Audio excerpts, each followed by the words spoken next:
नमस्कार दोस्तों। एक समय की बात है। एक छोटा सा गांव था जहां पर एक भिखारी रहता था जिसका नाम चंदू था। चंदू रोज सुबह उठकर गांव के अलग अलग हिस्सों में भीख मांगने जाया करता था। उसका पूरा जीवन भिक्षा पर ही निर्भर था और तो और गांव के सारे लोग उसे पहचानने लगे थे और उसे कुछ ना कुछ दिया दे करते थे। चंदू की एक खासियत थी, वो अपने साथ हमेशा एक छोटी सी झोली लेकर चलता था और उसमें वो कुछ अनाज के दाने रखता था। ऐसा वो इसीलिए करता था कि इतने सालों में उसने एक बात समझी थी कि अगर कोई उसकी झोली में कुछ ना देखे तो उसे भीख देने में हिचकिचाहट ना हो। अगर कोई इंसान उसकी झोली में देखे और पहले से ही भीख मिली हुई देखे तो उसे और भी भीख देते थे। वो उसकी चालाकी थी। एक दिन वो सुबह उठकर भीख मांगने चल दिया। आज वो कुछ अलग सा महसूस कर रहा था कि आज का दिन कुछ खास हो। जैसे ही वो अपने घर से निकलकर अपने गांव की मुख्य सड़क पर पहुंचा तो उसने देखा कि सामने से एक शानदार रथ आ रहा है। रथ की चमक और सुंदरता देखकर चंदू को तुरंत ही समझ आ गया कि यह राजा का रथ है। चंदू ने सोचा कि वाह, आज तो मेरी किस्मत चमक गई। अगर राजा की नजर मुझ पे पड़ गई तो मेरी जिंदगी बदल जाएगी। वो जल्दी से सड़क के किनारे चला गया और राजा के रथ के पास आने का इंतजार करने लगा। जैसे ही रथ चंदू के पास आया कुछ अजीब हुआ। रथ चंदू के पास आकर रुक गया। ये सब देख के चंदू हैरान हो गया। उसकी आंखें चौड़ी हो गई। राजा खुद रथ से उतरकर उसकी ओर बढ़ने लगे।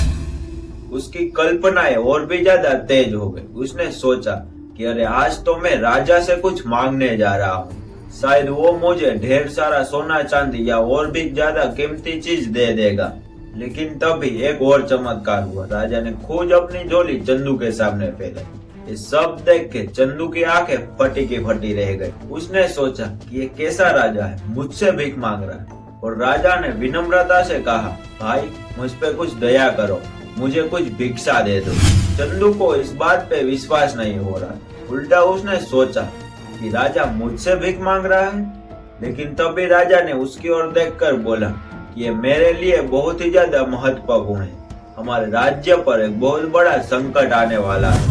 राजा को राज ज्योतिषियों ने कहा था कि अगर इस संकट से बचना है तो सुबह उठते ही जो आदमी तुम्हें पहले दिखे उससे भिक्षा मांगनी होगी। और आज जैसे ही मैं सुबह उठा और सबसे पहले मैंने तुमको देखा, इसलिए कृपया करके कुछ दान दे दो। अब चंदू असमझ में था, क्या मैं राजा को कुछ दे दूं?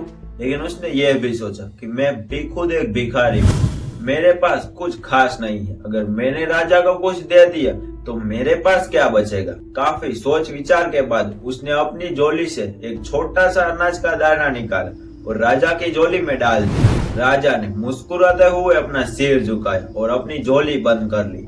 फिर वो वापिस अपनी रथ की ओर चला गया। चंदू ने सोचा कि राजा तो बिना कुछ बोले चला गया, लेकिन उसके मन में खट्टापन था। राजा खुद भी इतना अमीर है, वो खुद मुझे कुछ मूल्यवान चीज दे सकता था। और मन में ही राजा को भला बुरा कहने लगा। उस दिन चंदू को बहुत सारी भिक्षा मिली। उसकी झोली अनाज, कपड़े और पैसों से पूरी भर गई थी। लेकिन उसके मन में एक अजीब सी बेचैनी थी कि उसे राजा से मिलने का मौका मिला और उसने उस मौके को व्यर्थ जाने दिया। शाम को वो जब घर पहुंचा, उसकी पत्नी तुरंत ही बोली कि आज तो तुम्हारा नाम पूरे गांव में फैल गया है। लोग कह रहे थे कि राजा ने तुमसे भीख मांगी। वाह, तुम कितने महान हो। लेकिन ये सुन के चंदू को बिल्कुल भी खुशी नहीं हुई।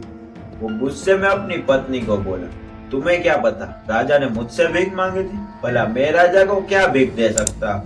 मैंने सिर्फ उसे एक दाना दिया। मैंने अगर उसे और ज्यादा दान दिया होता तो मेरा और भी ज्यादा नाम होता। उसने गुस्से में अपनी झोली अपने कंधे से निकाली और गुस्से में ही जमीन पे पटक दी। सारा सामान जमीन पे बिखर गया। जैसे ही पूरा सामान जमीन पर बिखर गया, चंदू की नजर एक चमकते हुए दाने पर पड़ी। वो वही दाना था जिसने वो चंदू ने राजा को दिया था और अब वो दाना सोने का बन चुका था। ये देखकर चंदू हक्का बक्का रह गया। वो सोचने लगा कि मैंने राजा को एक दाना देकर एक सोने का दाना पाया हूँ और अगर मैंने ज्यादा दाने उसको दिए होते तो मेरा जीवन पूरी तरीके से बदल गया होता। ये सब सोचते हुए वो जमीन पर बैठकर रोने लगा। वो समझ गया कि उसने अपनी लालच के कारण एक बहुत बड़ा मौका खो दिया। ये कहानी सिर्फ कहानी नहीं है, बल्कि हमें ज्ञान देती कि हमें अवसरों को पहचान कर हर एक मौके को चाहना चाहिए। चंदू की गलती यह थी कि उसने लालच और डर के कारण अपने पास मौजूद चीजों को बांटने से परहेज किया। अगर वो दिल खोलकर राजा को दान देता तो उस दिन उसे बहुत ज्यादा लाभ हो सकता था। तो दोस्तों, ये कहानी से ये संदेश मिलता है कि अभी हमें कुछ भी देने का मौका मिले तो हमें दिल खोलकर दान करना चाहिए। तो आज के लिए बस इतना ही। वीडियो अच्छा लगा हो तो लाइक, शेयर एंड सब्सक्राइब जरूर से करिएगा, क्योंकि ऐसे ही वीडियो ऑन द वे है। तो मिलते हैं एक ऐसे ही दूसरे इंटरेस्टिंग वीडियो में। तब तक के लिए गुड बाय।